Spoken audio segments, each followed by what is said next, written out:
안녕하세요. 인간관계 심리학 13번째 시간입니다. 네, 지난 시간에 이어서 대인 신념 중에 오늘은 이제 부적응적 대인 신념, 영상 끝부분 되겠습니다. 대인 신념과 관련해서는 살펴보겠습니다. 부적응적 대인 신념의 특성들을 이제 쭉 나열하고 있고요. 인간관계뿐만 아니라 자신에 대해서도 부정적인 자기 개념을 갖고 있다. 대인 신념, 제가 도식이라는 개념을 빌어서 도식이라는 개념으로 설명할 수 있는 그런 현상이 우리 심적 과정, 내적 과정이 있다라고 그렇게 인지적 접근으로 생각할 때 대인 신념이란 인간관계에 대한 어떤 도식이다. 제가 그렇게 대응시켜서 계속 그렇게 말씀드려 왔습니다. 그리고 그것이 자기 자신을 향할 때는 그것이 자기 개념이다. 이렇게 말씀드렸거든요. 근데 뭐 종종 말씀드렸지만 제가 뭐 반복하는 게 뭐 많죠. 뭐 별것 아닌 거 가지고 계속 이렇게 우려먹는 듯한 그런 느낌도 없지 않아 드는데 뭐 사실 그렇기도 하고요. 첫째 시간에 그뭐 타인을 이해한다는 것은 나 자신을 이해하는 것이고 나 자신을 이해한다는 것은 타인을 이해하는 것이다. 남을 이해하는 것과 나를 이해하는 것 다르지 않다 말씀드렸고, 우리 거울 이론과 관련해서 모방 공감, 부지불식 간의 모방 공감을 통해서 우리는 1차형자의 상호작용을 통해서 이제 사회화가 되어진다. 그 사회화가 되어지는 구체적인 과정을 뭐 행동주의 입장에서는 고인 조건화, 도구적 조건화 얘기를 한다 하면서 그때 거울 이론은 자기 인식뿐만 아니라 타인 인식이 더 중요하다. 그래서 타인 인식과 자기 인식이 다른 것이 아니다. 동전의 양면과 같은 것이다. 얘기를 했고, 자기 자신을 대하는 방식은 타인을 대하는 방식과 동일하다. 지금 바로 인간관계에 있을 상호작용 아닙니까? 그러니까 여기서 뭐 인간관계뿐만 아니라 즉 대인 신념과 관련된 것이 인간관계뿐만 아니라 결국 자기 개념에도 그것이 동전 양면처럼 그렇게 연결되어지는데, 이 부적응적 대인 신념이 인간관계뿐만 아니라 자기 자신에게도 그대로 적용된다 해서 지난 시간에도 끝자락에 강조했듯이 자기 개념이란 것은 성격 심리학적 입장에서 인간 이해할 때 인간 이해에 있어서 아주 중요한 요소다. 그리고 이 자기 개념이 즉 제가 아까 도식, 자기 자신을 향한 도식이라 했는데, 이 도식이 피아제의 인지 발달 이론에서처럼 감각 운동부터, 그때는 뭐 서술 지식이라는 게 형성될 수는 없죠.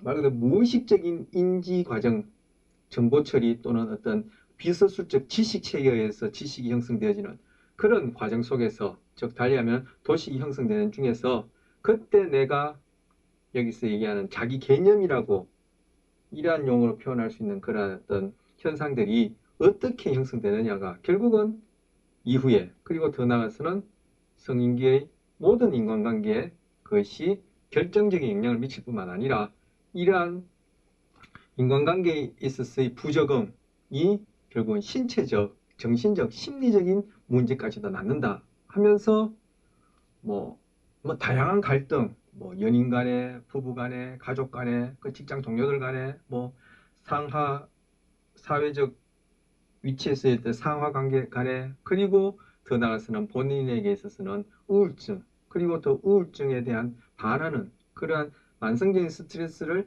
해결하기 위해서 일시적으로 탐닉하는 중독 행동까지도 유발하는 것이 바로 초기의 인간관계, 그 인간관계와 관련해서 여기서는 자기 개념, 즉 피아제의 도식이 출생 이후부터 어떻게 형성되어지느냐, 그것이 중요하고 결정적인 역할을 한다. 즉 어떻게 형성되어지느냐, 그것이 결국 적지 않은 어떻게 과정에서 얘기하면 대부분을 설명한다 라고 말씀드릴 수 있고, 또 익히 말씀드려왔고, 바로 그러한 것이 부정적으로 형성되었다면 그것이 결국 인간관계에도 영향을 미쳤어. 여기서 바로 부적응적인 대인신념을 형성하게 되어지고, 부적응적인 대인신념의 특성으로서 한편을 얘기할 수 있다. 이렇게 연결되겠습니다. 자, 부적응적인 대인관계의 경험으로 형성되어진다. 부적응적 대인관계의 경험으로 형성되어진다. 뭐 저희 경우에도 그렇고 성인들의 경우에도 부정적인 대인관계 늘상 있죠. 이것도 우리 첫째 시간에 모든 인간관계는 갈등, 그죠? 증오, 뭐 미움 이런 것들이 없을 수가 없다. 동전 양면처럼 따라다니는 것이다. 필연적으로 일어난다 해서 그때 제가 필연적 이런 걸 강조했습니다. 왜 필연적으로 일어날 수밖에 없는지는 제가 또 익히 말씀드렸으니까 그걸 또 반복하게 되시면은 또 똑같은 걸 또 우려먹는 식이 되어서 그걸 이제 말씀드린 걸로 대신하고 이 부정적인 대인관계 경험으로 형성되어지는데 성인의 경우에도 그렇다면 조금 전에 말씀드렸듯이 초기 경험이 그 이후에 성장 이후에 또 성인의 그런 인간관계에 있어서 또는 다양한 경험에 그렇게 중차대한 영향을 미친다고 할 때 이 부정적인 대인관계의 경험 형성에 있어서 상대적으로 중요한 경우가 언제일까요? 바로 볼비어의 애착이론, 말레의 대상이론, 프로이드의 1에서 3세, 5세 사이에 일어나는 역동적인 그런 동기 충족 그런 것 관련해서 성격 그리고 발달이 어떻게 일어나느냐와 에 대해서 설명한 그것들을 고려해 볼 때 결국 초기 1차 양육자의 관계 속에서 이런 부정적인 대인관계 경험으로 이런 부정적인 자기개념 그리고 그것이 더 나아가서는 일반화되어서 인간관계에도 그렇게 적용되어진다라고 다시 한번 말씀드리고 강조하고요. 인간의 한 측면만을 고려한 편견일 수도 있다 얘기하는 거죠. 자기 개념이 부정적인 경우도 그렇고 대인 신념이 부정적인 경우도 그렇고 다 제가 원효 얘기를 즐겨 사용합니다만 일체유심조 모든 것이 마음이 지어내는 계획이다. 마음 얘기 나와서 지금 약간 옆길로 새서 또 얘기를 하자면은 그럼 이 마음이라는 것이 실제하느냐 마음의 실체가 있느냐 이것 어떻게 생각하십니까? 불교 안에서도 언어화된 그러한 것들을 중요시 여기는 불교 전통이 있고 그 언어를 무시하고 더 극단적으로는 언어 자체를 부정하면서 뭔가 이렇게 깨달음 이런 것들을 중요시 여기는 그러한 불교 크게 이렇게 나뉘는데 불교뿐만이 있습니까? 학문에서도 그렇고 저의 심리학 안에서도 저는 언어보다는 이제 어떤 삶 자체, 언어보다는 삶 자체, 그 비서술적 지식을 저는 좀 더 이렇게 관심을 두는 그런 입장인데 불교뿐만 아니라 어느 분야에도 다 그러리라 생각합니다. 왜? 인간이 갖고 있는 소위 소위 마음의 또는 심리적 경향성, 또는 제 표현하자면 행동 경향성 자체가 그렇게 크게 두 개도 대별되는데, 자, 다시금 불교에 가서도 언어를 기반으로 한 어떤 그런 이해, 그리고 깨달음, 이런 것들을 중요시하는 그런 불교가 있고, 또 한편으로는 그 언어를 부정하는, 왜? 언어라는 것이 실제 있는 그대로를 보여주는 것이 아니라 하나의 상징, 표상한단 말이에요. 실제 있는 것들을 반영하지 않으니까 그 언어에 묶여서, 즉 손가락으로 달을 가르칠 때 달을 봐야 되는데 손가락을 쳐다보는, 즉 언어에 그렇게 집착해서 거기에 묶이는 것이 오히려 깨달음을 수행을 방해한다 해서 언어를 부정하는, 극단적으로 부정하는 그러한 두 파가 있단 말이에요. 제가 알기로는. 그런데 바로 언어를 부정하는 거기에서 유명한 이제 일화가 있는데, 큰 스님이 이제 제자들이 이제 찾아와서 이제 스님 밑에서 이제 깨달음을 얻으려고 이제 애를 쓰겠죠. 그 제자 중에 여러 제자도 그러겠지만 이제 그 일화에 나오는 이제 제자가 그렇게 오랫동안 그렇게 수행을 해도 이 마음의 번뇌가 끊이지 않는단 말이에요. 그러니까 스승님을 만나서 스승님, 제가 이 마음의 번뇌를 해결하기 위해서 이렇게 와서 이렇게 정진매진하는데 왜 저는 이렇게 마음의 번뇌가 여전히 이렇게 들끓습니까? 하니까 이제 스승이 그러냐? 그럼 내가 그걸 도와주겠다. 번뇌를 없애주겠다 하니까 제자가 너무 반갑죠? 저만 하더라도 그럴 것 같아요. 그래서 도와주십시오 하니까 그래 내가 도와줄 테니 그 번뇌하는 마음 일이 내놔봐라 이랬단 얘기야. 그 자리에서 제자가 깨달은 거예요. 이게 바로 이제 언어에 묶여져 있지 않고 도노합니까? 단박의 깨달음, 돈노, 갑작스런 깨달음, 한 예로 또 그렇게 소개되는 일화이기도 한데, 바로 마음, 그거 있으면 내놔봐라는 얘기예요. 그런 번뇌하는 마음이 네가 있다고 생각하는데, 마음 있으면 내놔라는 거예요. 즉, 실체가 없다는 얘기죠. 마음이라 얘기하는 것들이. 그죠? 그 마음 있으면 내놔봐라. 라고 얘기하는 거죠. 그러니까 제가 조금 전에 왜 이 얘기를 했냐면 원효의 사례를 들면서 일체 유심조라 했는데 즉 모든 것이 마음이 지어내는 것이라 했는데 그 마음조차도 뭐요 우리의 착각이고 집착이고 실제 하는 것이 아니다라고 할 때 우리가 마음으로 지어내는 그런 것들이 다 편견, 고정관념, 즉 왜곡되어 있다는 거, 왜곡되어 있다. 달리하면은 세상 사람들이 얘기하는 우리의 언어 생활에 있는 존재하지도 않지만 사회적으로 구성되어 있는 어떤 사회적 실제에서 우리는 나 자신도 그렇고 인간관계도 그렇고 세상에 일어나는 일을 그냥 그대로 있는 그대로 우리는 보지 못하고 다 구성해낸다. 즉 탈무드의 말대로 하자면은 있는 그대로 보지 않고 자기 방식대로 본다. 뇌과학적으로 얘기하자면은 있는 그대로 보지 못하고 뇌의 정보 처리, 뇌의 방식대로 본다라고 할 때 그것은 결국은 실제와 다른 왜곡이 일어날 수 있다라고 한다면은 나 자신에 대한 자기 개념이든 타인에 대한 인간관계에 대한 개념, 즉 대인 신념이든 그것들 다 부정적으로 본다는 것은 편견이고 고정관념이라는 거. 근데 그런 편견과 고정관념이 어떻게 생겨나느냐? 바로 매 순간 우리가 경험하는 그러한 경험, 여기서는 구체적으로 이제 대인관계, 인간관계 경험이겠죠. 그런데 그 경험에 있어서 상대적으로 더 결정적으로 중요한 영향을 미친 것이 뭐 초기 1차 양육자 사이에서 상호작용하면서 부지불식간에 일어나는 그러한 경험이 바로 자기 개념뿐만 아니라 그것이 인간관계와 관련된 대인신념에도 이렇게 부적응적인 특성을 낳게 할 수 있다, 낳는다라는 그런 맥락의 얘기입니다. 자, 제가 벌써 한 1년 됐나요?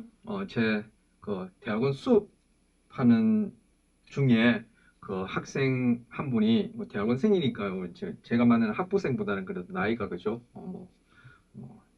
두서너 살 많죠. 또 뭐 남자애 같은 경우는 군대까지 또 갔다 오시고 하면은 나이가 이제 꽤 이제 20대 뭐 중후반 후반쯤 될 텐데 이제 여자분이었었어요. 저 그냥 여자분이니까 군은 안 갔다 오신 거죠. 자, 여자분이었는데 제가 뭐 이러한 내용 지금 얘기하려는 요 부분과 관련된 이러한 내용과 그 관련된 그러한 주제를 다루다가 이제 그 과제를 간단하게 하나 냈었어요. 근데 어떤 과제를 냈냐 하면은 뭐 과제 자체에 대해서는 제가 말씀드리지 말고 그래서 그 과제를 해왔는데 해온 중에 제가 지금 요것과 관련해서 하나 말씀드리고 싶은 게 뭐냐면은 그런 여자분의 경우였는데 그 여자분은 지금까지 이성교제를 한 적이 한 번도 없고 현재도 하고 있지 않고 하고 싶지도 않고 앞으로도 안 할 생각이다. 결혼도 생각하지 않는다는 거.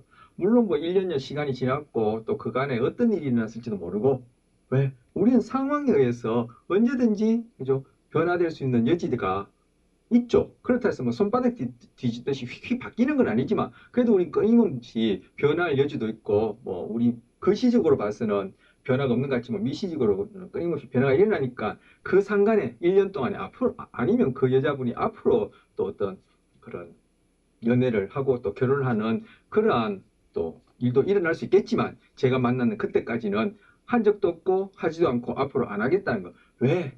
어릴 때 부모님이 그렇게 늘 이제 갈등하는 걸 뭐 쉽게 해서 저는 갈등이라 얘기지만 쉽게 해서 싸우는 걸 봤단 말이에요. 그런데 이 여자분 눈에는 누가 띄었나? 아버지가 눈에 띈 거예요.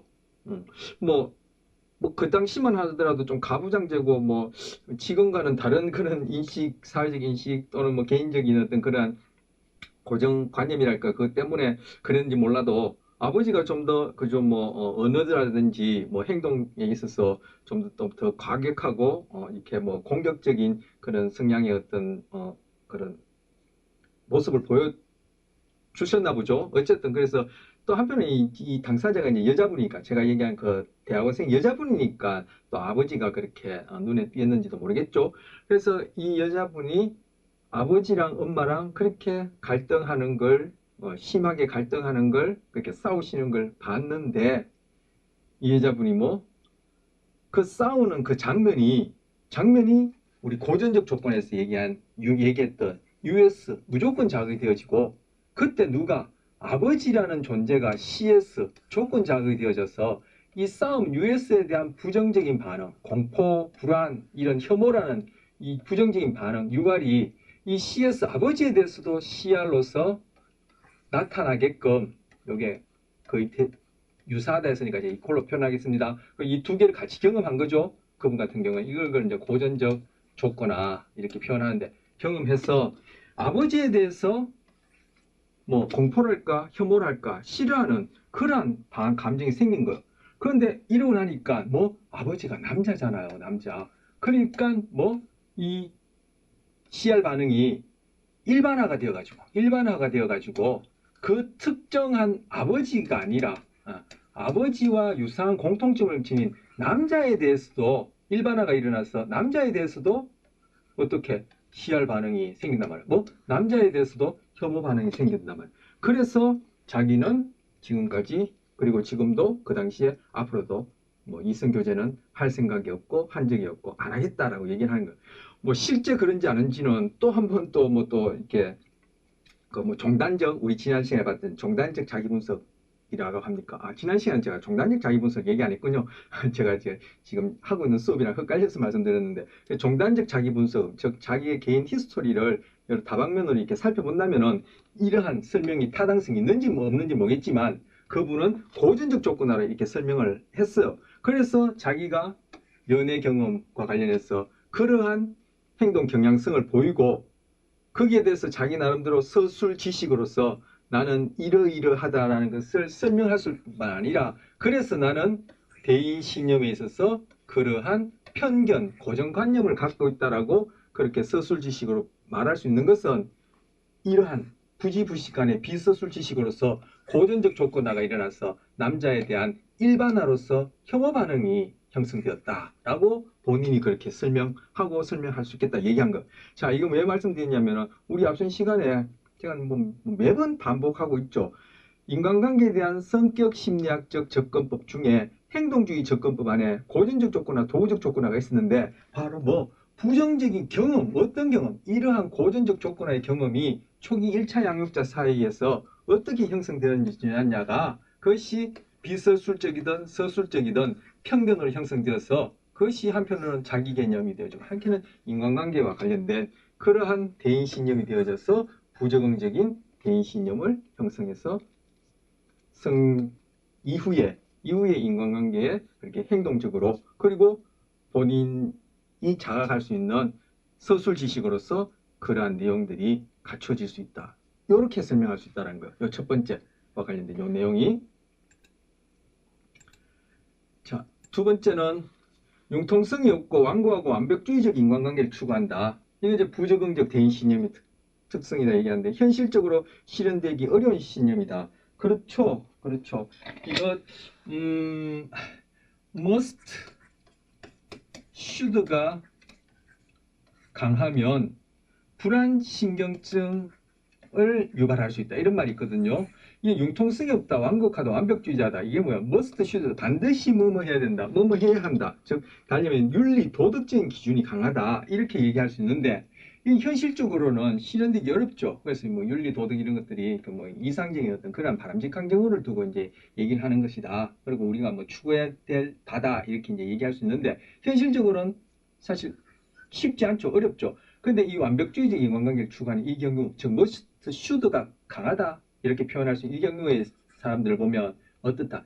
다 불안하다는 뜻이거든요. 즉 불안신경증이, 이것이 비정상적으로 많이 강한 경우는 불안신경증이 있다라고 볼 수 있어요. 이 불안도 금방 얘기한 대로 여러 가지로 뭐 또 설명할 수 있겠지만, 제가 좀 전에 말씀드린 고전적 조건화로 설명할 수 있고, 우리 앞서 고전적 조건화와 관련해서 뭐 불안에 대한 예를 들면서 좀 말씀드렸나요? 지금 그걸 다시 또 반복할 수는 없고, 불안 같은 경우는 대표적으로 고전적 조건화의 전형적인 사례로 설명이 되어지거든요. 그래서 이러한 불안에 대한 해소, 즉 불안에 대한 해소로서의 나름 본인의 적응적인 행동 방식으로 조작적 조건화에서 강화된 형태가 본인이 갖고 있는 어떤 서술 지식으로서는 이러한 융통성 없고 완고하고 완벽주의적인 인간관계에 대한 신념을 가지게 되어지고, 행동상으로는 그렇게 must, should가 강한 그러한 형태의 행동을 보인다는 거예요. 그래서 이것이 must, should가 강한 사람들은 불안신경증의 경향성이 있다, 높다, 뭐 이렇게 이제 표현할 수 있고요. 그리고 뭐 그 플라톤의 생각하는 그런 이상적인 인간형은 이성이 소위 감성을 또는 충동을 욕구를 욕구를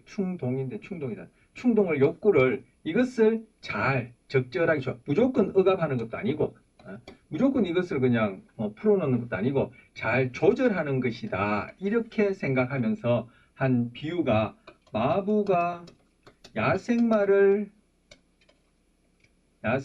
잘 길들인 상태 이렇게 얘기를 하거든요. 자, 뇌과학과 관련해서 얘기를 하자면은 뇌가 이렇게 돼 있고 이것이 이마 쪽이고 이 뒤통수 쪽이고 이거는 왼쪽 뇌의 옆을 보여준다라고 생각하세요. 요 소뇌가 있고 이렇게 척수가 이렇게 있을 텐데 이 뇌 중에서도 이 이마 쪽에 그 중에서 더 앞쪽에 있는 이 부위를 전전두 옆이라고 하는데 뭐 옆이 무슨 뜻인지까지 제가 말씀드릴 필요는 없을 것 같고 앞쪽 머리 중에서 더 앞쪽에 있는 이 부위가 바로 소위 가장 고등한 정신적 기능을 담당한다 여겨지고 비유적으로 얘기하자면 CEO와 같은 역할을 한다고 그래요.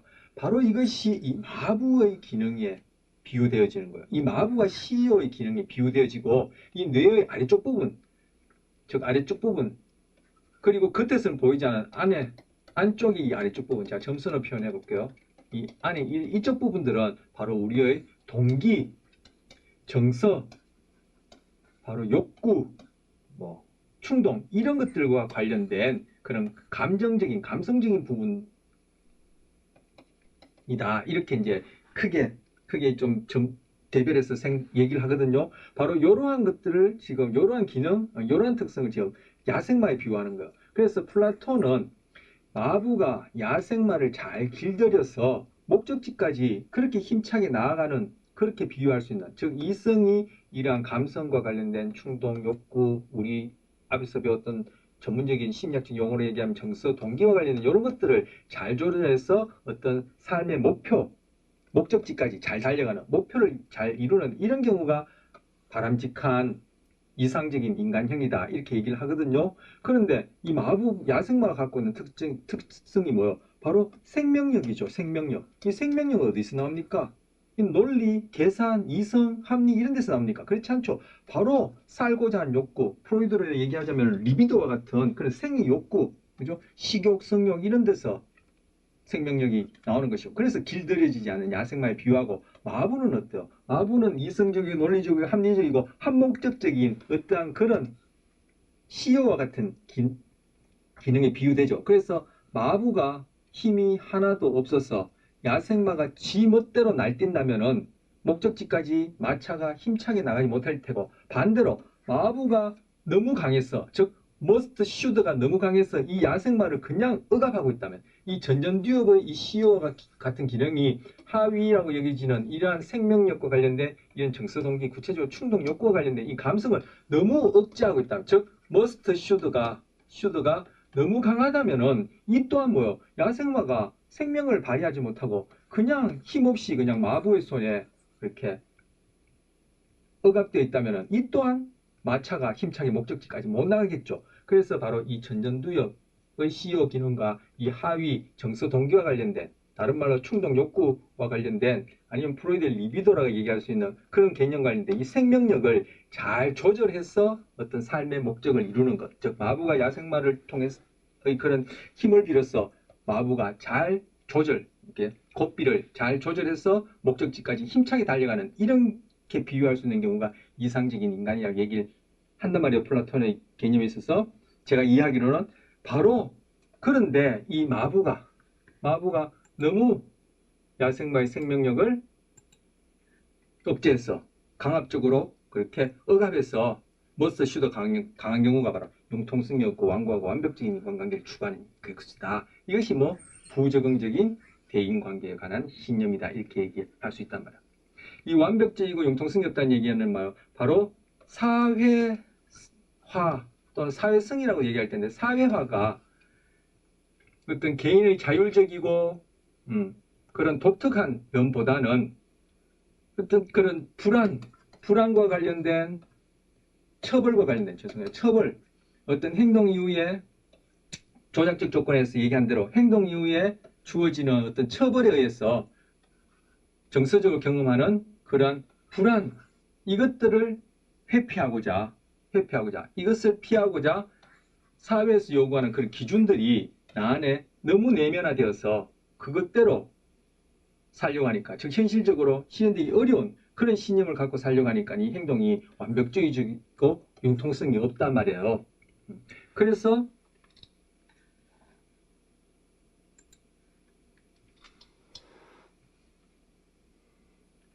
그래서 우리 지난 시간에도 말씀드렸지만 앞서 자아실현자의 특징들을 보면은 자율적이고 주체적이고 주인의식이 있고, 그리고 또 뭐 사회에서 요구하는 어떤 문화로부터의 동화에 저항한다 했잖아요. 그러니까 여기는 너무 사회화됐다 할까요? 사회의 어떤 그런 기준들이, 그런 현실적으로 실현되기 어려운 이상적인 기준들이 완전히 어떤 율법화되어서 그것이 나의 내면에 그렇게 완고하게 갖춰져 있고, 그것이 나뿐만 아니라 인간관계에 영향을 미치는 경우가 바로 부적응적인 대인신념의 특징인 것으로서 여기 소개하고 있다, 이렇게 볼 수 있어. 내가 어떤 행동을 했는데 그 행동의 결과가 그 행동을 감소시키는, 억제시키는 결과였다면 이건 처벌이라는 현상이 일어났다 보여지는데, 이러한 현상이 일어날 때 나라는 유기체가 경험하게 되어지는 정서는 불안이라는 정서를 경험한다. 이런 것들 설명드리면서 고전적 조건화, 도구 조건화가 같이 일어난다 말씀드린 적이 있어. 왜? 어떤 행동 이후에 나타난 그 결과가 이미 나에게는 불안을 일으키는 무조건 자극이거나 아니면 불안을 일으키는 조건 자극이라면 벌써 여기에서 고전 조건화가 일어났을 테고, 이것이 조건 자극이라면 그러한 결과가 나의 행동을 감소시키니까 행동이 감소한 처벌 현상이 일어난단 말이에요. 그런데 이 처벌 현상이 일어나는 이런 경우가 뭐죠? 결국은 우리가 사회적 동물이니까 사회적 관계 속에서 이러한 처벌 현상이 일어나겠죠. 그때 나는 그 결과가 조건화된 CS, 자극으로서 어떤 불안을 경험하게 하는 그러한 자극에 노출된다면 나는 이미 고전적 조건화가 된 것이고, 그래서 이게 바로 인간관계 사회화 속에서 일어나는데, 이것이 너무 율법적으로 그렇게 나한테 내면화되어 있다면 금방 말씀드린 이러한 완벽주의적인 머스트 슈드가 강한 이러한 불안신경증적인 부적응적 대인신념을 또는 자기개념을 가질 수 있다, 이렇게 얘기를 하는 것. 그래서 뭐 율법 얘기가 나와서 또 제가 말씀드리자면은 할 내용도 많은데 자꾸 얘기하다 보니까 무관하진 않지만 다른 얘기가 또 생각나는데, 우리 성경에 보면은 구약 신약이 있지 않습니까? 바로 이 구약이 뭐예요? 바로 율법, 완전 율법 1.1획도 그를 거스르면은 구원이 없다라고 얘기하는 것이 옛날 약속, 구약 율법이고, 바로 그러한 구약의 율법을 깨트린 것이 신약의 바로 예수라는 사람과 관련된, 이 사람의 이제 행적이랄까, 이 사람의 메시지 아닙니까? 이런 것도 보면은 어떻게 보면은 이 구약시부터 신약까지의 어떤 인간의 인지 발달, 인간의 도덕성 발달, 인간의 지성 발달하고도 관련된다 여기지는데, 지금 융통성 없고 완벽하다는 얘기는 율법에 갇혀 있다라고 한다면은 어떤 구약적인 그러한 인간관 또는 뭐 자기 개념의 상태다, 이렇게도 한번 생각해 볼 수 있겠다 여기집니다. 자, 그 다음 이제 실제와 다른 잘못된 신념을 갖고 있다. 자기 자신에 대해서도 아까 제가 왜곡이라는 얘기 했었죠. 왜곡 얘기하면서 마음이라는 것이 있느냐, 뭐 내나 봐라, 마음은 일체유심조다 얘기하면서 그렇게 쭉 얘기했던 그 맥락 하에서 또 생각하시면 되고요. 과거 경험을 통해 오랜 시간 동안 형성되었다. 지금 이거 얘기할 때 지금 과거 경험 통해서 형성되는 것, 제가 대학원생의 예를 들면서 말씀드렸죠. 그런데 형성되어 쉽게 인식하기도 힘들고 바꾸기도 힘들다는 거. 이게 바로 뭐 도식의 속성이죠. 왜 인식하기 힘듭니까? 제가 지난 시간에 인지심리학적 접근과 관련해서 비교해서 또 그 부분에 제 나름대로 타당성과 관련해서 장황하게 말씀드렸는데, 도시한 것이, 우리는 도시, 뭐 자기 개념, 신념 하면은 다 서술적 지식을 염두에 두기 쉽단 말이에요. 그런 모습이랄까? 아니면 그것이 구별되지 않고 혼용되어지는 것이 제가 이제 인지심리학적 인간이에 있어서 그런 것들이 좀 제가 보기에는 그렇게 구별시 막 뒤섞인 듯한 느낌이 드는 것이 이제 제 나름대로 문제시 여기진다 그런 얘기를 지난 시간에 길게 했었는데 우리는 의식할 수 있는 것만 의식할 수 있기 때문에 도식이니 개념이니 신념이니 지식이니 믿음이니 왜곡이니 편견이니 이렇게 얘기하면은 다 뭐 서술 지식을 생각하기 쉽단 말이에요. 또는 서술적 체계, 뭐 우리 신경제와 관련해서 얘기하자면 서술적 지식 체계 뭐 이렇게 얘기할 수 있겠죠. 그런데 프로이드의 빙산의 비유를 빌어와서 얘기를 하자면은 그죠? 이렇게 수면 위로 올라온 이 부분이 서술 지식 체계에 해당하고 나머지 이런 부분이 더 생물학적으로도 그렇고 진화적으로도 그렇고 오래된 비서술적 체계 지식에 해당한단 말이에요. 그럼 도식도 마찬가지로 비서술적 지식 체계 이런 부분이 상대적으로 더 많은데 이런 부분들은 뭐 바로 인식하기 힘들고 이런 거는 바꾸기도 어렵단 말이에요. 왜? 비서술 지식, 부지불식 간의 고전 조건이나 조작적 조건에 된 것이기 때문에 내가 설사 어떻게 뭐 나는 특정 대상에 대해서 그렇게 불안해하는구나. 나는 아버지를 신하는구나. 그래서 나는 남자들에 대해서 그러한 편견과 고정관념을 갖고 있구나라고 내가 서술 지식을 갖고 있다 하더라도 그것이 나의 그런 고인 조건을 도구적 조건화 되어서 내 삶 속에 깊게 비서술 체계 안에 딱 뭐 새겨졌다 할까요? 제가 이제 일반적인 그냥 표현을 얘기하는 겁니다.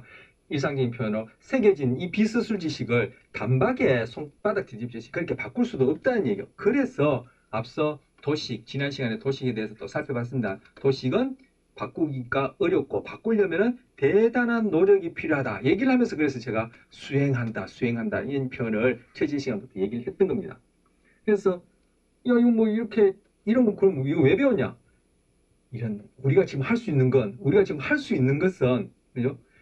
서술 지식을 가지고 과거에 그리고 지금도 그 비서술 지식 체계에 의해서 습관처럼 반복되어지는 나의 성격이나 바로 이런 대인관계와 관련된 나의 부적응적인 행동을 어떻게 이 서술 지식을 가지고 계속 고쳐나가는 이 방법밖에 없다. 그리고 그것은 뭐 심리학의 한계냐 아니면 인간관계 심리학과 관련된 어떤 적용에서 한계냐 그것이 아니라 모든 분야에 있어서 심리학이 되었던 철학이 되었던 우리 삶 전체에 있어서 뭔가 우리가 변화하고 적응하고 발전하고 성숙한다는 것은 다 이렇게 초기에 비서술 지식에 의해서 그런 습관이 잘 길들여지고 그리고 더 나아가서는 서술적 지식을 통해서 그러한 부적응적인 면을 우리가 계속 갈고 닦고 수행하는 방법밖에 없다. 이렇게 말씀드릴 수 있고 그때 제가 그런 얘기를 여러 번 반복해서 말씀드렸습니다. 제가 끝자락에 가서 뭐 한번 말씀드려야 되겠다는 생각을 하고 있었는데 생각날 때 한번 말씀드리면은 불교의 소위 이제 종교화된 불교가 아니라 이제 시달타 우리가 부처님의 얘기하는 시달타의 그런 불교 사상에서 수행의 과정이 있는데 처음에가 견도 도를 본다. 즉 무엇이 참이다. 무엇이 진리라는 걸 알았다는 거죠. 그 다음 제가 수도 수행한다. 그 다음 제가 무학도 이게 또 한글로 썼네요. 없을 무에 배울 학에 도. 즉 더 이상 배울 도가 없다. 이 단계. 아마 더 이상 배울 도가 없는 이 단계가 아마 시달타나 뭐 그런 성인이라 얘기하는 그분들이 경지 아니겠습니까? 뭐 저 같은 사람은 꿈도 못 꿀 테고 일단은 뭐 우리 삶의 어떤 적응적인 그런 변화, 성숙이라는 것은 먼저 도를 발견하고 즉 우리 지난 시간에 봤지만 먼저 관찰하고 그걸 이해하고 깨달았으는 그것을 뭐 내 삶에 계속 적응해 나가는 이 과정이라는 거. 순서도 이런 식으로 간다는 거죠. 그래서 우리 인간관계 심리학을 통해서 이걸 발견하고 깨달았다면은 이걸 매뉴얼로 삼아서 우리의 뭐 서술 지식을 가지고 이러한 우리 몸에 습관화되어 있고 지금도 습관적으로 나타나는 부적응적인 행동 이 경우에는 인간관계 관련된 부적응적인 행동을 계속 고쳐나가는 것이다. 예. 행동 수정하는 것이다. 그래서 제가 수행 얘기를 하는 겁니다. 즉 비서술 지식을 가지고 비서술 지식, 습관화된 비서술 지식을 계속 수정해 나가는 것이다. 이렇게 얘기할 수 있고 그런데 이 대인 신념과 관련된 이런 부적응적인 특성, 즉 신념, 서술 지식이랄까요? 그리고 비서술 지식이랄까요? 그 다 포함된 도식이라고 얘기할 수 있는 그것들 중에 그러한 서술 지식도 마찬가지지만 비서술 지식은 말할 것도 없고 인식하는 것도 쉽지 않고 알았다 하더라도 그런 비서술 지식이 서술 지식에 의해서 쉽게 바뀌기도 어렵다. 이것이 바로 도식을 바꾸려면 대단한 노력이 필요하다. 그 얘기이고 그것이 제가 지금 수행과 관련해서 그런 견도, 수도, 무학도라는 이런 과정과 연결시켜서 대응해서 말씀드린 겁니다. 자, 다음 걸 보시면요. 자, 부정의 대인 신념. 그러면 이걸 바꾸기 위해서는 어떻게 해야 되냐? 지금 바꾸기 위해서 제가 다 얘기했었어요. 뭐 저희 개인적인 생각도 포함됐겠습니다. 뭐 개인적으로 해서 제 머리에서 나왔겠습니까? 다 어디 여기저기서 보고 듣고 제가 주스 들은 거 내 나름대로 저 나름대로 정리해서 여러분한테 소개해드린 건데 금방 뭐 불교 얘기도 하고 했지만 결국 그 이전에 지난 시간에도 봤었고 지금 여기서 보면은 대동소이한 얘기를 또 하고 있죠. 그리고 말씀드렸듯이 이러한 접근법이 우리 인간이 할 수 있는 결국 보편적이고 뭐 이러한 방법밖에 없다고 했는데 먼저 뭐요? 먼저 깨닫는다. 금방 말씀드린 대로 견도 문제가 무엇인지 먼저 깨달아야 되는데 이것조차도 모르는 경우가 있다라는 거죠. 뭐 저 같은 경우에도 모르는 부분이 많겠죠. 제가 제 자신에 대해서든 무엇이 되었든 인간관계에 대해서든 자기 개념에 대해서든 대인 신념에 대해서든 제가 의식적으로 알고 있는 부분은 빙산의 이 수면 위로 드러난 이 부분이고 제가 모르는 부분이 더 많을 텐데 결국 이 모르는 부분과 관련해서 제가 어떤 문제가 있는지 이걸 스스로 깨닫는다. 결국 뭐 제 스스로 뭐 깨닫는다. 결국은 이런 뭐 공부를 할까요? 뭐 글자 공부도 있겠지만 삶을 통해서 이러한 그런 문제 시행착오를 통해서 결국은 이제 깨닫는 거죠. 사실 문제라는 게 뭐예요? 제가 다 이미 알고 해결할 수 있다면 그건 문제가 아니죠. 우리가 학교에서 시험을 보던 우리 삶의 문제라는 것은 결국은 뭐예요? 갈등을 일으키고 어떤 갈등, 뭐 갈등밖에 생각 안 나요. 갈등을 일으키고 뭐 분쟁, 갈등 다 같은 말인가요? 뭐 싸움을 일으키고 뭐 헤어지기도 하고 실패하기도 하고 이런 것들이 다 문제 아닙니까? 즉 우리가 풀어야 할 것 아닙니까? 뭐 시험지를 받았는데 그걸 다 알고 있다면 그건 문제예요. 그냥 아주 즐겁게 그냥 풀 수 있는 뭐 그런 놀이가 될 수 있을 텐데 문제라는 것이 바로 이런 것들이라고 얘기할 수 있는데 결국 이러한 실패, 갈등, 분쟁, 싸움 이런 걸 통해서 또는 실제 삶으로 그리고 또는 이런 활자 공부를 통해서 내가 모르는 이 빙산의 수면 밑에 있는 여기에서 발생되어지는 또는 이것과 관련된 문제가 무엇인지 먼저 스스로 깨닫고 바로 이게 뭐 아까 말씀드린 대로 견도에 해당한다라고 볼 수 있고요. 그리고 부정적인 대인 신념의 사실 여부, 현실성, 유용성을 제공한다. 즉 내가 부정적인 대인 신념이 있다라면은 정말 그게 부정적인지 검증해보라는 얘기예요. 검증해보라는 얘기예요. 왜? 우리가 갖고 있는 그러한 그 서술 지식이라는 것은 아까 뭐 일체 유심주도 얘기하고 그죠?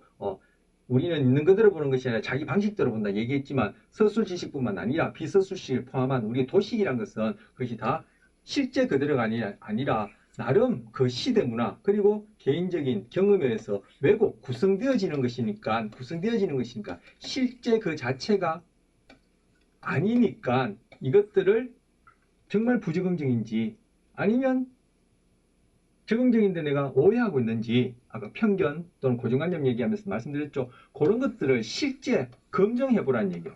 자, 이거 우리 일상생활에서도 이런 거 구지부식간에 하고 있죠. 근데 이런 것들을 체계화시킨 거예요. 바로 소위 과학적인 접근, 과학적인 어떤 발견이다, 과학적인 방법이다 할 때 검증하는 과정이 뭐예요? 실험해보고, 그죠? 또 뭐 관찰해보고 해서 그런 자료들을 가지고, 자료를 가지고 이러 할 것이라는 것을 검증하는 거죠. 바로 우리 일상생활에서도 이런 식으로 검증해보라는 거예요.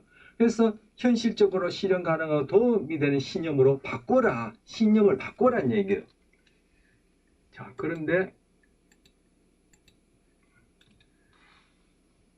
우리는 그러한 긍정적인 경험을 통해서 그리고 간접적인 체험을 통해서 간접적인 체험이라는 것은 뭐 글자 공부가 될까요? 뭐 영화나 뭐 책이나 뭐 또 다른 사람의 경험을 통해서 관찰을 통해서 우리가 긍정적인 신념으로 변화 가능하다. 그래서 결국 신념을 바꾸라는 얘기예요. 신념을 바꾸라.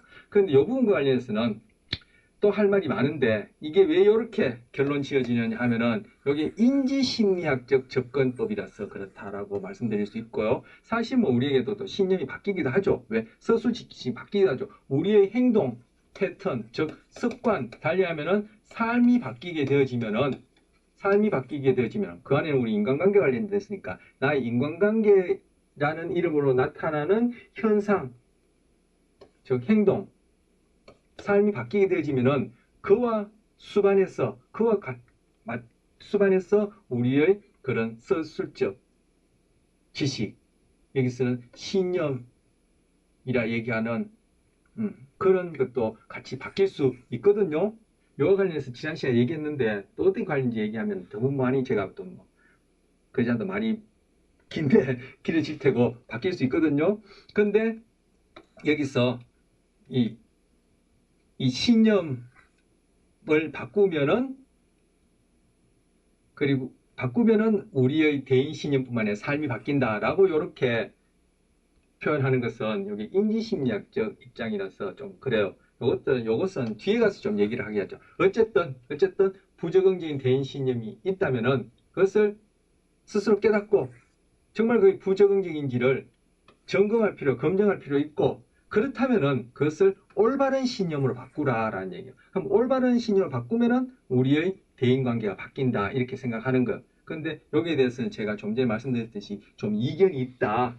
그거는 2부에 말씀드리기로 하고, 지금 마지막에 이 부분 결론 부분에 보면은 긍정적인 경험을 하고 그리고 간접적인 체험을 하고, 그러니까 직간접적인 경험을 통해서 우리의 신념이 변화될 수 있다 이렇게 말씀드릴 수 있습니다.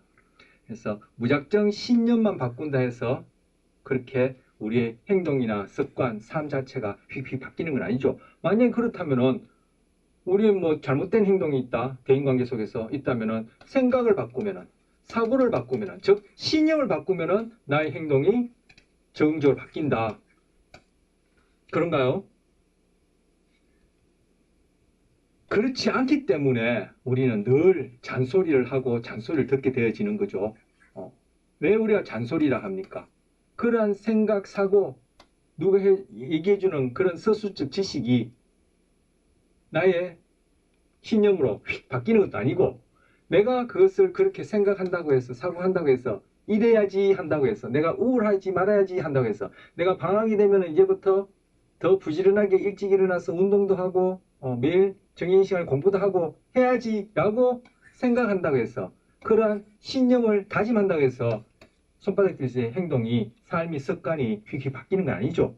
그래서 제가 신념을 바꾸면 삶이 바뀐다 이렇게 생각하는 것이 좀 문제가 있다. 그런 것들이 인지심리학적 접근법과 관련된 그러한 어떤 좀 회의해 볼 부분이다 라는 것을 조금 전에 말씀드렸는데, 어쨌든 여기 결론 부분에 보면은, 어쨌든이 아니라 결론 부분에 보면은 우리는 경험, 직관적인 경험을 통해서 신념이 바뀐다라고 그렇게 얘기할 수 있고, 그걸 바탕으로 여기서 뭐 현실적으로 도움이 되는 신념을 바꾸는 것은 우리의 직관적인 경험을 통해서다. 그래서 아까 이제 요걸 판사할 때 우리 행동, 습관, 삶이 바뀌면은 그에 수반해서 우리의 신념도 바뀌는 것이다. 이렇게 아까 말씀드렸던 겁니다. 요것과 관련해서는 뒤에 가서 대인 지각, 대인 사고 할 때 다시 한번 말씀드릴 기회가 있어서 요건 이 정도로 하고 또 다음 내용 하도록 하겠습니다. 자, 대인 지각, 대인 사고 금방 얘기했던 거네요. 자, 이제 주제가 또 하위 주제가 확 바뀌었습니다. 맨 처음이 아니라 바로 전에는 대인 신념했었고, 대인 신념 하기 전에는 대인 동기 했었죠. 그리고 요 슬라이드, 요 내용부터는 이제 대인 지각하고 대인 사고를 할 거예요. 그래서 대인 지각과 대인 사고를 먼저 같이 좀 소개를 하고, 왜냐하면 요 위에 있는 그림과 관련해서 설명하기 있기 때문에 대인 지각과 대인 사고를 설명하고, 요 다음 이후에 나오는 요 PPT에서는 대인 지각부터 살펴보고 대인 사고를 살펴볼 거예요. 근데 대인 지각과 대인 사고와 관련해서 우리가 앞서 또 상당 부분 이렇게 살펴본 부분이 있어서 이렇게 새로운 부분만 이렇게 소개해드리고 뭐 복습도 좀 되고 이렇게 될 겁니다. 자, 대인 지각과 대인 사고. 지금 여기 나와 있는 이 그림이 바로 인지심리학자가 생각하는 어떤 인간에 대한 이해와 관련된 그런 그림이다, 플로 차트다 이렇게 볼 수 있어요. 자, 사람과 접촉을 한다. 이제 이게 인간관계니까, 대인관계니까 사람과 접촉인데, 이걸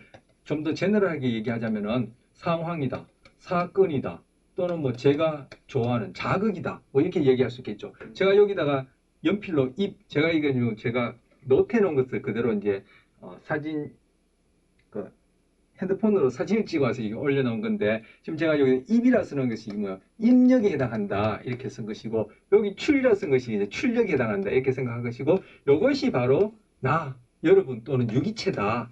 그 이 안에서 뭔가 내적 과정이 일어난다. 이 내적 과정을 연구하는 것이 바로 인지심리학이다. 그 인지심리학이 내적 과정을 어떻게 연구하냐? 컴퓨터가 계산하는 그 방식을 모델로 삼아서 그걸 흉내내서 이걸 설명하는 방식이다. 그게 인지심리학이다라고 얘기를 했고, 지난 시간에 뭐 1950년대부터 이러한 접근법이 이제 유행해왔다. 그래서 요즘 다 이런 식으로 생각하는 경향성이 이제 많다. 이런 얘기를 했었거든요. 바로 그러한 것들을 보여주는 뭐 이렇게 이럴까 그림입니다. 그래서 입력에 대해서 우리 유기체 안에 이러한 컴퓨터가 계산하듯이 내적 심적 과정이 일어나고 그 결과가 출력되어진다. 이렇게 보여지는데, 입력에 해당하는 것이 여기서는 대인관계니까 사람과의 접촉인데, 저는 더 제너럴하게 표현하자면은 사건, 상황, 작업 이렇게 얘기할 수 있단 말이에요. 그런 것들에 우리가 노출되어지면, 즉 그런 것들을 경험하게 되어지면 우리에게는 뭐 앞서 봤던,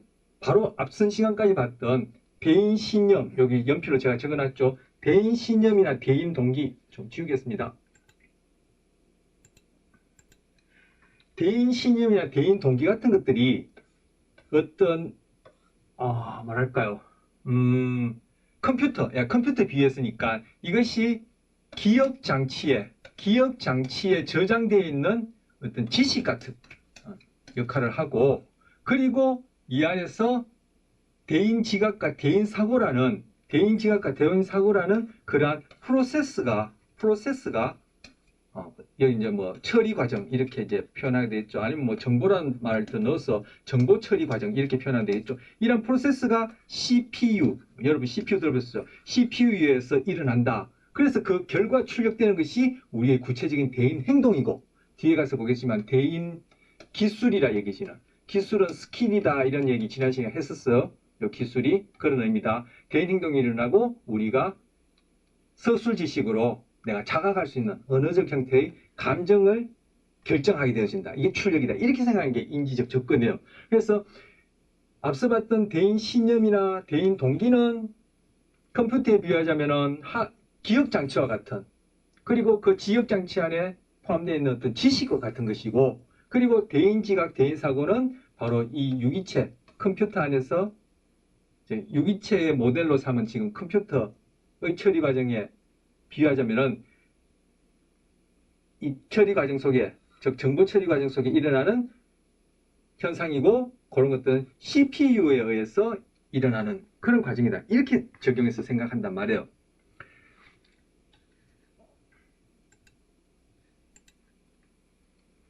그래서 저희가 컴퓨터에다가 뭐 키보드를 치든가 아니면 뭐 스캔을 하든가, 그죠? 마이크를 가지고 뭐 녹음을 하든가 하면은 그것이 입력되어서 컴퓨터 내에 기억장치에 저장되어 있는 정보를 가져와서, 여기서 이제 대인동기, 대인신념에 해당하는 것인데 가져와서 CPU가 프로세서 하는 그런 과정이 바로 대인지각, 대인사고가 라는 과정이 일어나고, 그 결과가 모니터에 그림으로 또는 동영상으로, 스피커를 통해서 소리로, 프린트기를 통해서 어떤 출력물로 그렇게 나오는 것이 대인 행동, 대인 감정이다. 이렇게 생각한단 말이에요. 그래서 입력, 출력 이렇게 적어 놓은 거예요. 자, 그래서 대인 동기나 대인 신념은 대인 관계를 형성하기 전에 자신의 직간접적인 경험을 통해 어느 정도 형성하고 있는 성격적 특성이다. 이렇게 얘기를 하고, 바로 대인 관계를 형성하기 전에,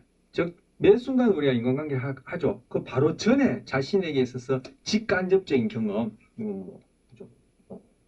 좀 전에 말씀드렸듯이 그런 직간접적인 경험을 통해서 이거는 대인관계 형성하기 전이니까 직간접적 경험 안에는 바로 우리가 선천적으로 갖고 있는 지식도 있을 테고, 선천적 지식이 있느냐? 있죠. 여러분 춥고 덥고 함에 따라 땀을 흘리고 입에 음식이 들어오면 침이 나오고 뭘 먹으면 배가 부르다. 그런 것도 지식이죠. 선천적 지식이죠. 야, 그게 무슨 지식이야 생각하지만, 만약에 갓난아이가 젖을빠는데 배가 부르는데도 배가 부르는지 모른다. 그래서 계속 빤다 하면은 그거 그냥 뭐 소화불량이 일어나거나 탈이 나겠죠. 그죠? 그런 것들이 바로 비서술적 지식에 해당하는 한 예가 되는 것이죠. 우리의 선천적 지식이 있고 그리고 후천적으로 형성되어지는 지식이 있다. 바로 후천적 지식이 어떻게 형성되어지느냐? 고전적 조건화, 조작적 조건화 되어진다. 바로 이렇게 형성된 것이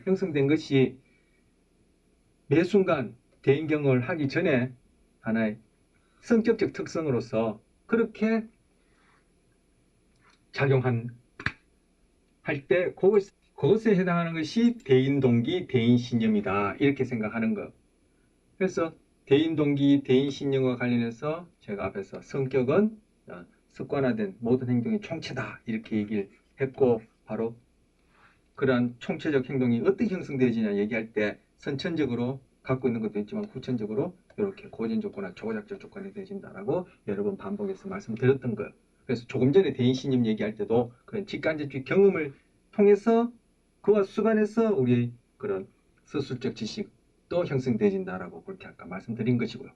자, 그리고 대인지각과 대인사고라는 것은 사람을 만나 대인관계가 시작될 때, 즉 사람을 만나서 어떤 자료가 들어올 때 사람과의 경험이라는 그런 입력이 되어질 때 개인이 내면적으로, 심적으로, 정신적으로 경험하게 되어지는 과정이다. 인지적 과정이다. 그래서 제가 CPU의 정보 처리 과정 이렇게 비유했던 거. 인지적 과정이다. 근데 이 인지적 과정이란 것이 우리가 어느 정도로 접근할 수 있는 그런 과정이냐 아니면 비서술적인 체계에서 달리하여 무의식적으로 이루는 과정이냐 이런 부분들에 있어서 좀 명확하게 구분되지 않고 혼용되어지는 것이 우리 지금 이러한 인지심리학적 접근에 있어서의 조금 제가 비판이랄까요? 이제 타당성 관련해서 좀 이렇게 회의해 볼 부분이다. 즉 질문해 볼 부분이다. 이런 얘기를 지난 시간이어서 오늘도 좀 했었습니다. 어쨌든 지금 대인 동기와 대인 신념은 대인 관계를 하기 바로 전까지 그것이 10년이 됐든 2년이 됐든 1년이 됐든 2년이 됐든 태어난 지 뭐 한두 달이 되었든 태어난 지 하루가 되었든 아니면 7, 80년이 되었든 인간관계 하기 바로 그 직전까지 내가 경험을 통해서 갖고 있는 나의 성격이라 얘기할 수 있는 모든 행동 패턴 그런 모든 행동 패턴은 선천적으로 주어진 우리에게 행동 패턴도 있고 후천적으로 고전 조건화 도작적 조건에 대해서 행동 패턴 된 것이 있는데 그것을 여기에 뭐 대인동기, 대인신념이라는 개념에 대응시켜서 그렇게 생각할 수 있고 대인지각과 대인사고라는 것은 매 순간 우리가 사람을 만날 때 그때 나에게 내면적으로 일어나는 그러한 정보처리 과정에 해당하는 인지적 과정이다 라고 말씀드리고 이때 인지라는 것은 어느 정도 접근이 가능한 수준인지 그렇지 않은 수준인지 이런 부분을 명확히 해야 되는데 여기 내용을 보면은 인지심리학적, 인지주의적 접근을 보면 그것들이 명확하게 구분되지 않은 것이 제 개인적으로 아쉽다. 이런 얘기를 제가 첨언한 겁니다. 자, 어쨌든 다시 한번, 어쨌든 제가 반복하고 있는데 대인지각과 대인사고, 새로운 하위 주제가 바뀌었습니다. 대인지각과 대인사고는 인간관계에 있어서 내적으로, 심적으로, 정신적으로 일어나는 프로세스 과정을 얘기하고 앞서 시간까지 봤던 대인동기나 대인신념은 바로 인간관계 하기 전에 나에게 이미 갖추어져 있는 그러한 성격적 요소에 해당한다라고 얘기를 하고 아까 컴퓨터에 비유해서 그렇게 기억장치 내에 있는 정보 그리고 CPU의 그러한 정보 처리 즉 입력되는 정보와 기억장치에 있는 그런 정보를 가지고 CPU가 정보 처리하는 것에 대인지각과 대인사고를 대응시켜서 생각할 수 있다. 뭐 인지적 접근법에서는 그렇게 생각한다라는 것을 다시 한번 반복해 드립니다.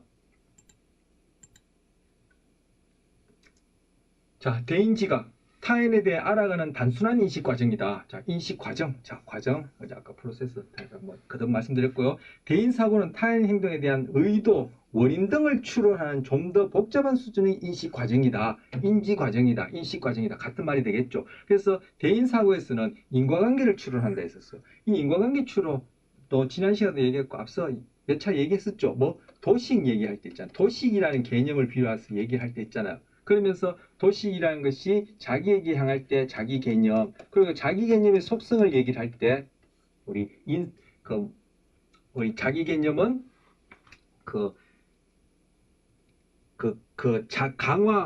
자기 개념을 구성하는 그런 내용들 그런 것들을 강화 유지하는 경향성이 있고 이 자기 개념이라는 것은 쉽게 바뀌지 않는다 했는데 결국 그것은 도식이라는 개념이 갖고 있는 그런 속성을 자기에게 적용해서 반복할 뿐이다 얘기를 하면서 그때 이 인상 형성과 관련된 초두 효과니 후광 효과니 그걸 살펴봤었고, 그리고 또 뭐죠?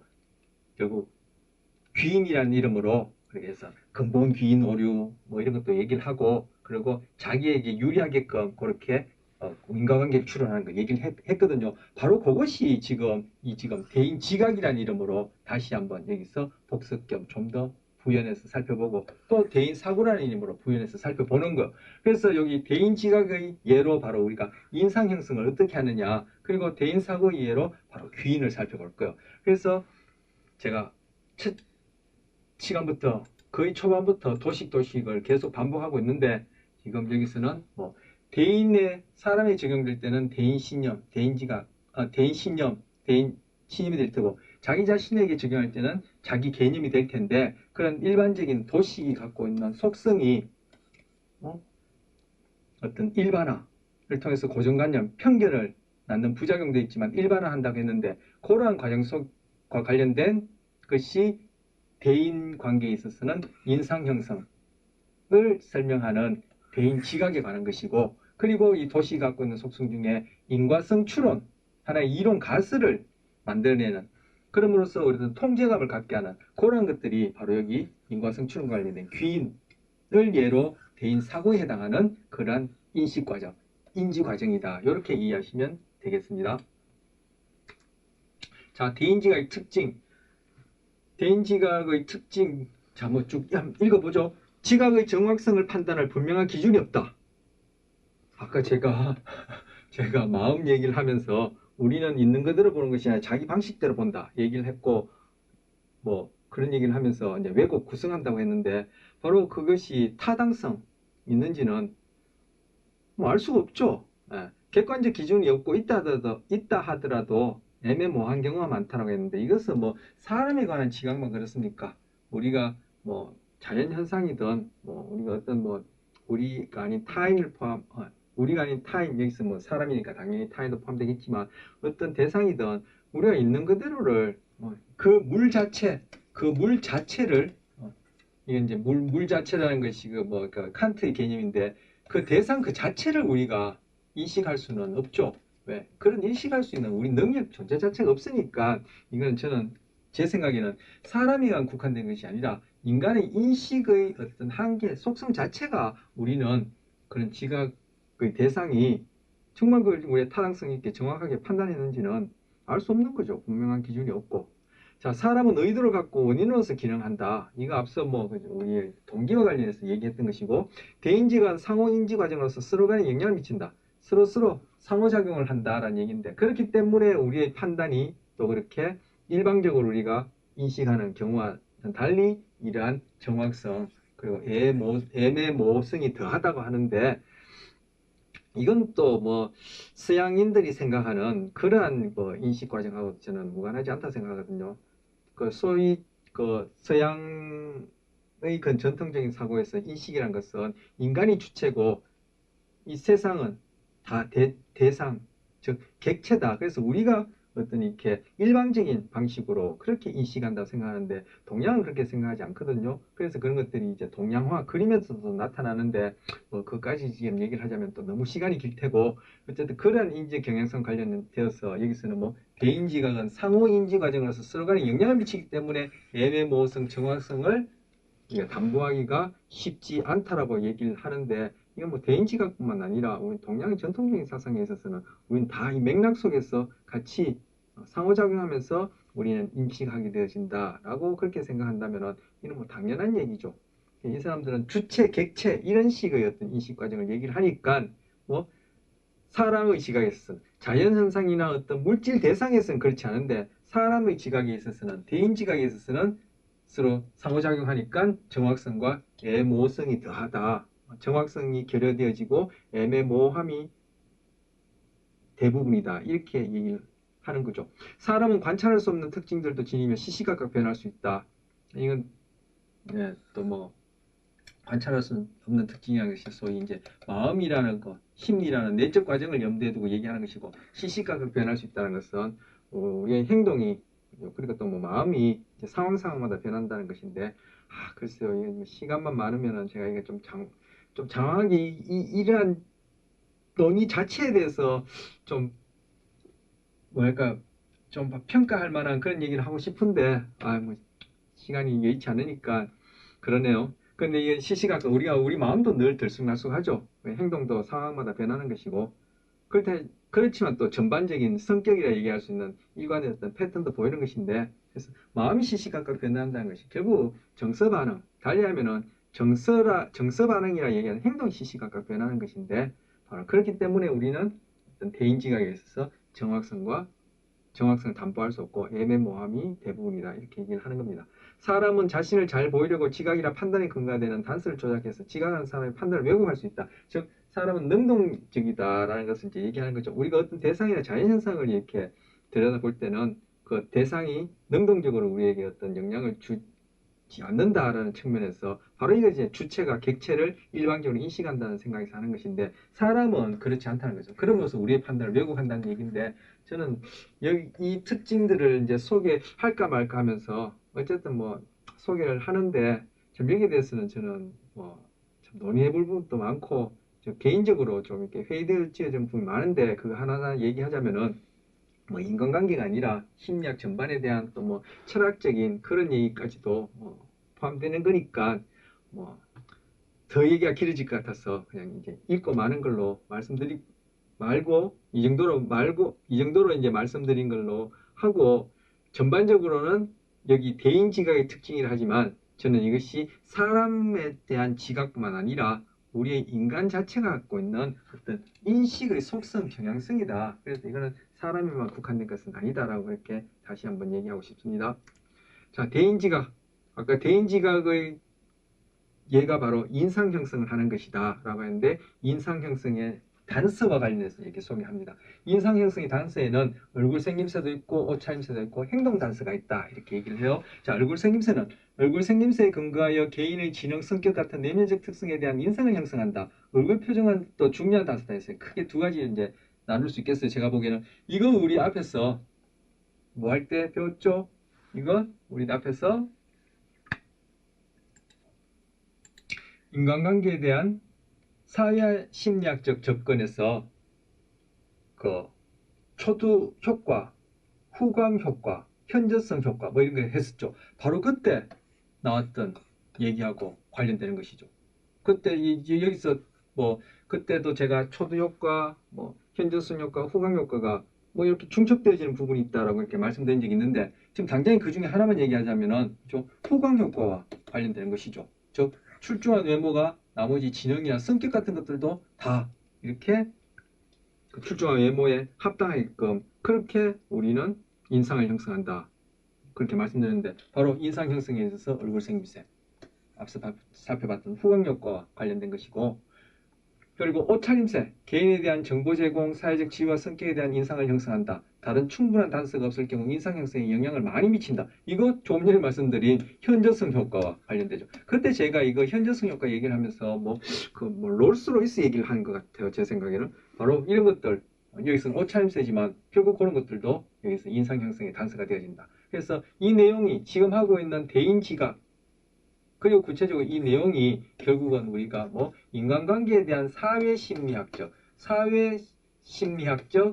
접근과 관련해서 그때 살펴봤었던 뭐 초두 효과, 후광 효과, 현저성 효과, 그것들과 지금 관련된 얘기예요. 그래서 제가 오늘 이 대인지각, 대인사고는 우리 앞에 배웠던 거 복습하는 부분들이 있고 또 첨가되는 부분이 있다, 그렇게 말씀드렸던 거요. 자, 행동 단서, 몸의 움직임, 제스처, 자세, 타인과의 거리, 그리고 고정된 성격 특征보다는 일시적 특성을 기분, 의도, 태도, 이런 것들도, 기분, 의도, 태도, 이런 것들이 결국은 정서 반응 아닙니까? 그죠?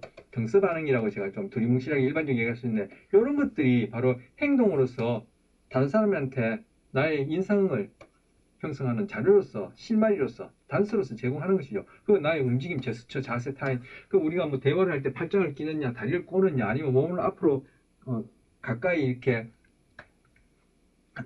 가까이 하느냐, 뭐 이런 것들, 뭐 손짓을 하느냐, 뭐 눈을 맞추냐, 이런 것들이 다 인상 형성의 행동 단서가 되어지죠. 즉 언어에 비해 의도적 조직이 어려워서 이런 것들이 언어에 비해서는 의도적 조직이 어려워서 인상 형성의 중요한 단서가 될 수 있다. 이렇게 얘기를 하고요. 말로 표현되는 그 자체 뭐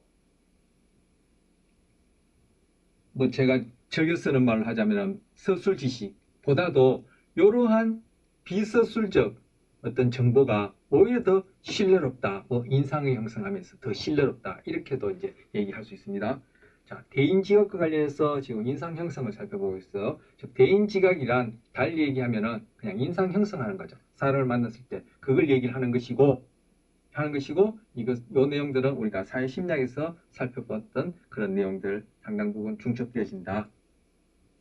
그 다음 대인지각 형성의 과정, 대인지각 중에 인상 형성의 과정, 죄송합니다. 인상 형성의 과정 중에 암묵적 성격 이론이라는 그런 것이 있는데 이 암묵적 성격 이론도 살펴보면은 이미 우리가 했던 거 도식 얘기를 하는 거예요. 자, 그러면 도식이 다 전부고 이 암묵적 성격 이론은 뭐랄까요?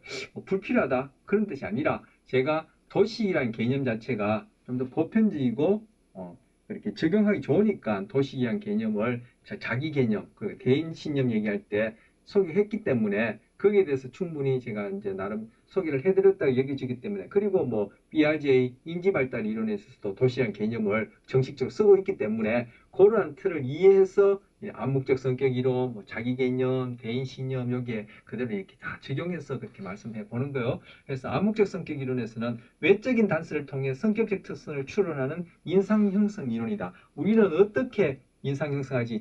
우리 대인지각할 때 인상 형성을 어떻게 하지? 그걸 설명하는 이론인데 이 이론은 우리는 외적인 어떤 단서들, 아까 앞에서 봤던 옷차림새, 그리고 또 뭐 있었죠? 얼굴 생김새, 그리고 여러 가지 행동 단서를 통해서 우리는 나머지 부분들도 다 추론한단 말이에요. 이게 도식의 속성 아닙니까? 우리 독시의 속성.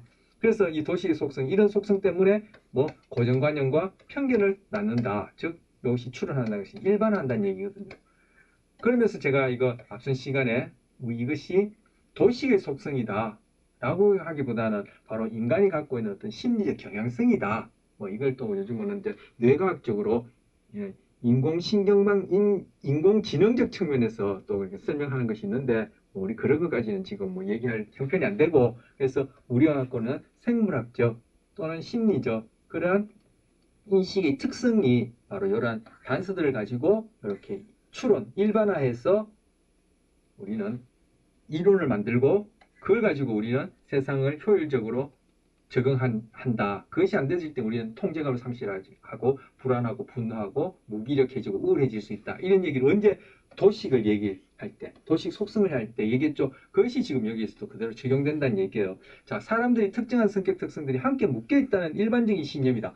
그것도 앞에서 뭐죠? 얼굴 생김새가 어떠하다. 후광 효과라고 이름을 붙였지만 얼굴 생김새가 어떠하면 다른 어떤 특성들도 어떠할 것이다라고 몇 개의 단서를 가지고 일반화 추론해가지고 우리는 그 사람에 대한 인상 형성을 전체적으로 하게 되어지죠. 그리고 오차임수를 통해서 이제 현저성 효과와 관련되겠다. 저는 말씀드렸는데, 그 사람이 롤스로이스를 타고 왔다. 그것이 사회적 지위와 그 사람의 어떤 전문적 직업과 그리고 그 사람의 그 경제적 수준 이런 걸 가지고 인상을 형성한다. 그 금방 말씀드린 이 경우, 제가 잘못 넘어갈까요? 이 경우 그죠? 단서를 가지고 추론해서 일반화하는 것. 즉, 사람들이 특정한 어떤 성격 특성을 가지고 일반화하는 것. 이거 다 연결되는 내용이죠. 그리고 행동 단서를 통해서 그 사람의 걸음걸이가 어떠냐, 사람을 만날 때 자세가 어떠냐, 눈빛이 어떠냐, 눈을 마주치느냐, 손을 꼬고 있느냐, 다리를 꼬고 있느냐, 그죠?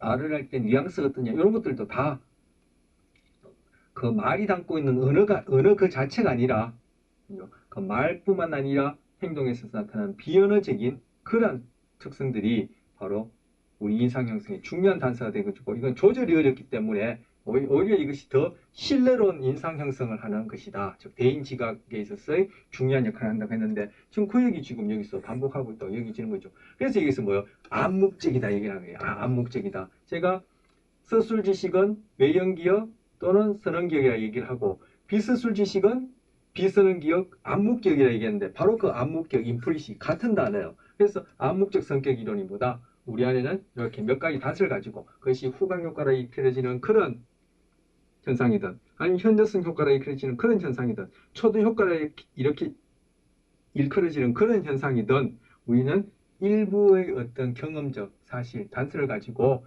추론, 일반화해서 나름대로 이론, 인과관계를 설명하고 이론을 가지고 세상을 효율적으로 적응하려는 그러한 어떤 심리적 행동 경향성 그런 것들이 있다라는 것을 얘기를 하는 것이고 이것이 곧 결국은 뭐 도식의 속성이다. 이것이 자기에게 향할 때는 자기 개념, 타인에게 향할 때는 대인 신념 이렇게 얘기할 수 있다는 거예요. 그래서 일반을 통해서 우리는 고정관념과 편견을 가질 수 있다라는 것이 이 암묵적 성격 이론이 설명하는 또 하나의 내용이에요.